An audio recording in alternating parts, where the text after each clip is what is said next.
5 tons. Ibang tulinada itong simlak na to, napakabigat. 5 tonelada ang capacity niya. Ngayon gagawin na naman namin ay mag-jack mga kabising para umangat itong palatik.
Resort.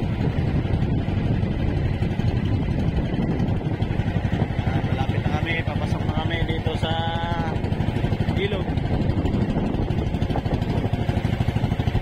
Tapos may beach. So dati wala pa itong ano dito ba, liguan dito.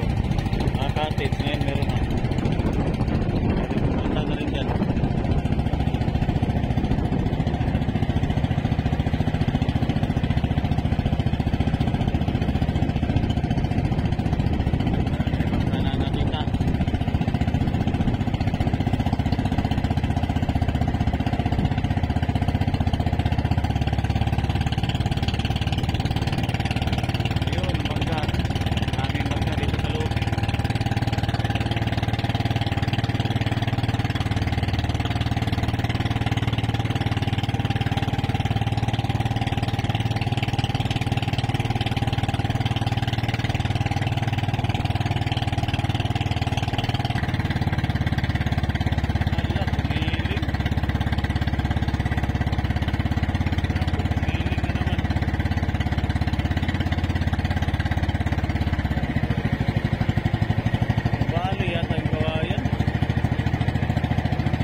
Sa kabila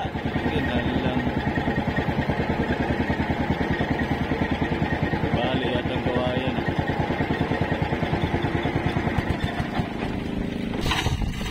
Bali nagano kami ng palatik, binaliktad namin yan kanina, ginamitan namin ng kahoy at saka tabla, inikot namin yan. So tingnan nyo mga kapiting, yan o, kabaliktad na siya. So ngayon nagano na naman kami ng simblak at kailangan itong palating na to, iurong pa ganito para masintro talaga siya sa gitna. Yan yung palo, kailangan ay nakatapat sa gitna yung dyan, banda sa may palo. Ayan, hinihila na. Ayan, hinihila na ng kasama to. So si kuya naman ay nag-ano siya ng budiga.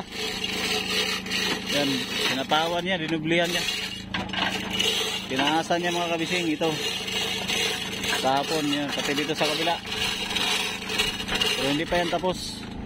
Ito muna ang aming gagawin kasi ano, habang may kasama pa.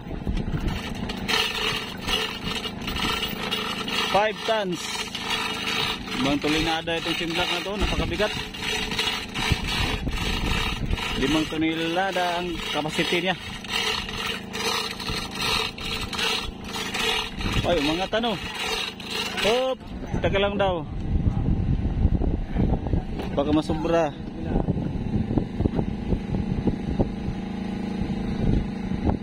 Kailangan ng uga. Wah, sitting.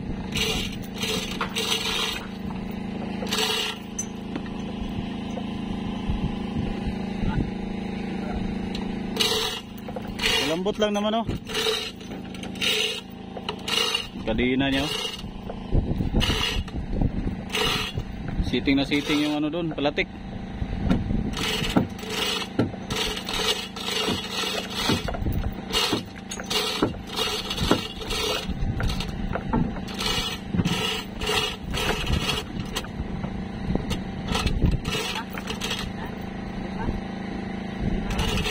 Lambot lang.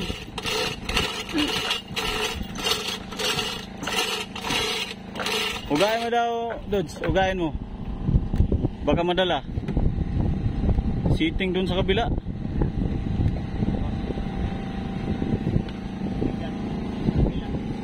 Sitting ano? Sitting kaya kahit tinuga na ayaw gumalaw. Kunting ano lang. Kunting bawas.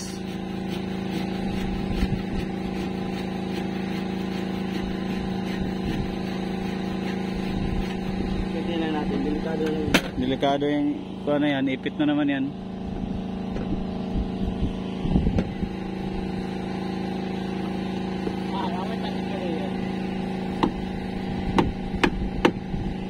Hawak na lang sa lubid.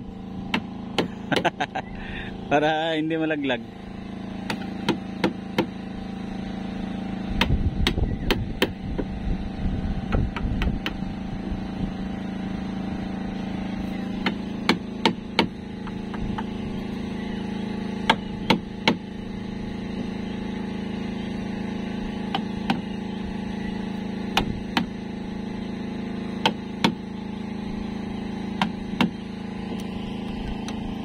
So ayun po mga kabising, yung kawayan ay nilinisan na namin yan kahapon. Kulang na lang na yan ay pintura. Tapos na putulan na siya. Sukat na yan, sinukatan na namin yan dito. Pintura na lang ang kulang. Tapos sa dito naman maglagay ng mga banog-banog, yung mga kawayan pa ganyan. Tapos si kuya maglagay pa ng pakuko. Yan, lagyan pa ng pakuko dyan. Ito, baliktarin pa to. Paano kasi pagkalagay nung nakaraan nito ay nakayuko? Hindi kaya hindi kaya angatin. Tapos yung mga parka, ayan, galilinis ko lang din kahapon. Tanggal na yung mga sisi niya. Yun. Dami pang gawain. Ito, magano pa ako ng mga ilaw dito. Maglagay pa ako ng mga ano dyan, ng kawayan ulit para itong ilaw ay tumaas. Mga gawain pa mga kabising. Magpintura. So doon sa huli ay magpalit pa ng hop. Tampas daw. Ay sakto? Oo.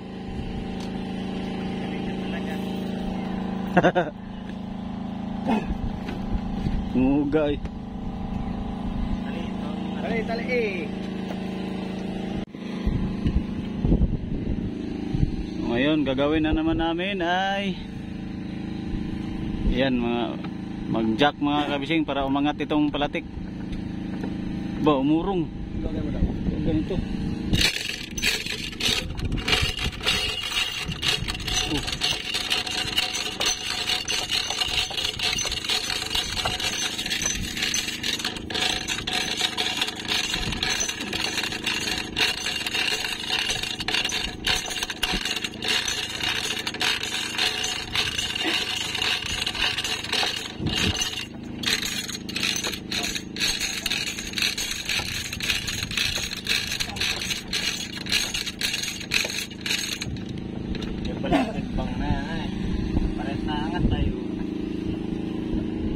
Malakas. Ikaw palang katimbang na yan, diyan ka na lang. Malakas din yung jack ay. Ay, kumbaga yung parang timbangan, balance. Balance sa kailuan eh. Balance sa kailuan na yan ay. Balance sa timbang, o nga pala. Ano pala ba yan? Dos.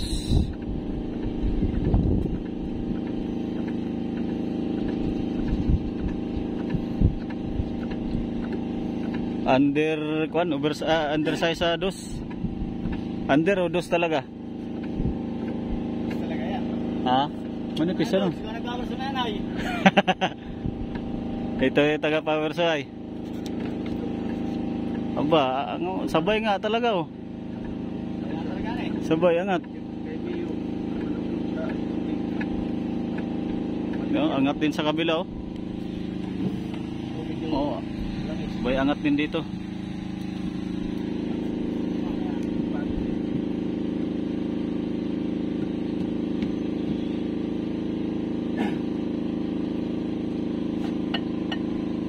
Kasi pag hindi lagyan ng sapi sa ilalim, ganyan ang mangyayari oh.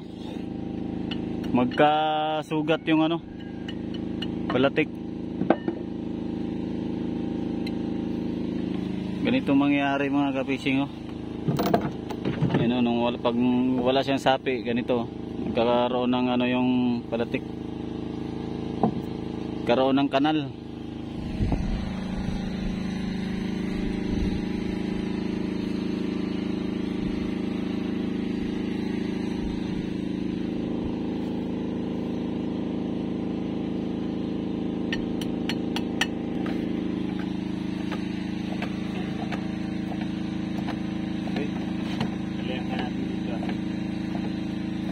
Oh, pwede.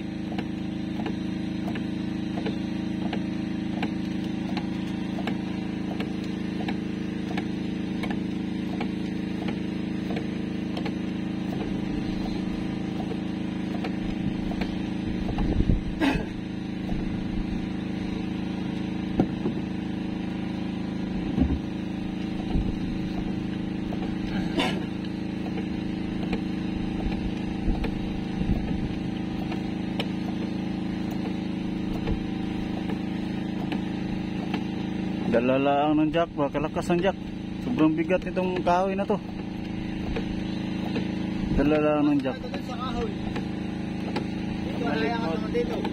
Ha? Ayan ang subo, ano eh. Oo, alayangan naman dito. Wag ako yung mga dito yung na. Ay, subo na siya? Ako lang dito para dito ako sa baba. Maya. Para sa ano ah.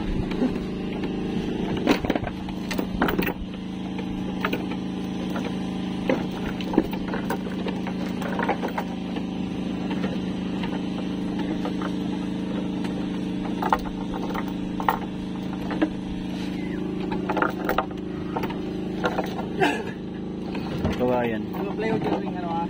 Plywood?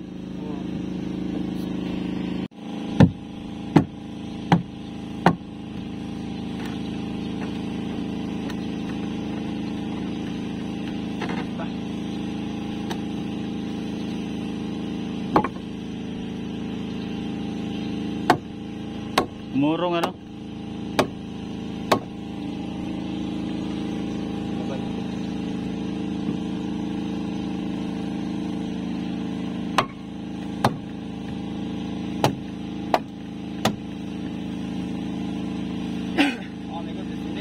Lipat lang natin yung truck dito. Wala.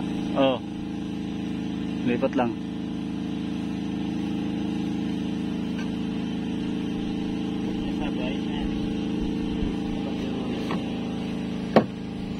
Hop, hop, hop. Mamaya doon, dali. Igo. Pihit pa ganun na, tala mo dyan ah. Tali ang gitna. Oo, igo. Mamaya natin yung mamaya, igo ko yan. Hop, ya.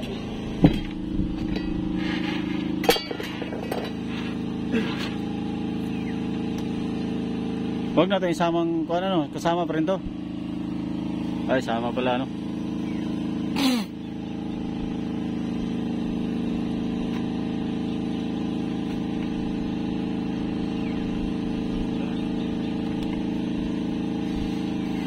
Para pala hindi siya makakuan.